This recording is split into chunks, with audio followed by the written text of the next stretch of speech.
që kjo rrugtim i sukses të besimtarit, a është i mund shumë me ndodh? I mund shumë është me ndodh. A varën nga rrethonat, a varën nga njerëzit, nga kur zvarën, veç për ti e varët të për. Andaj veç kush nuk dënë me koni sukses shumë, se gjithë e kanë të mëshme me koni të sukses shumë. Që shta pejgamberësëm, kullu ummeti yedkhulu në gjenne, illa men eba. Krejt ummeti janë kanë me i në gjennet veç kur zdanë.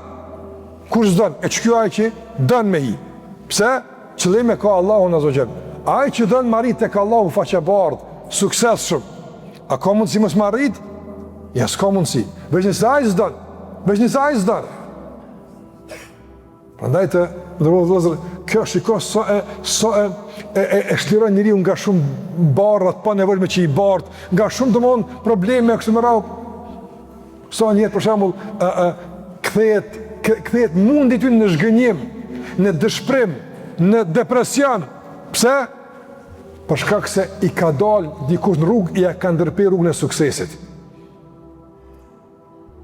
Kesh të e marrë këtë pozitë, po njerëzit më të fortë ta mbonën që ma prishën tash karjerën, komprit edhe fiket njëri aftën.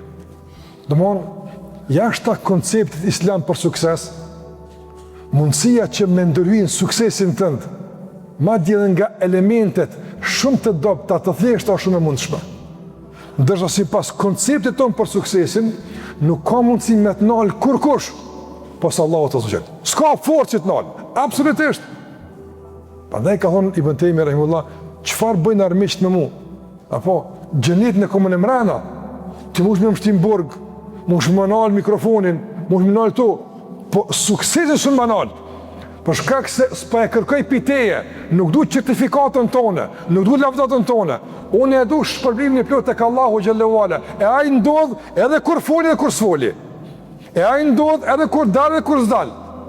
Njëjtë, për shkak se shpërblimi të ndërvëllëzër në esencë përcaktohet në bazë të qëllimit e pastaj në bazë të veprimit. Dhe në momentin kur mungon veprimi, atëherë mbetet kush mbetet? Burimi i qëllimit, i cili në vazhdimsi të mban të sigurt në shpërblim.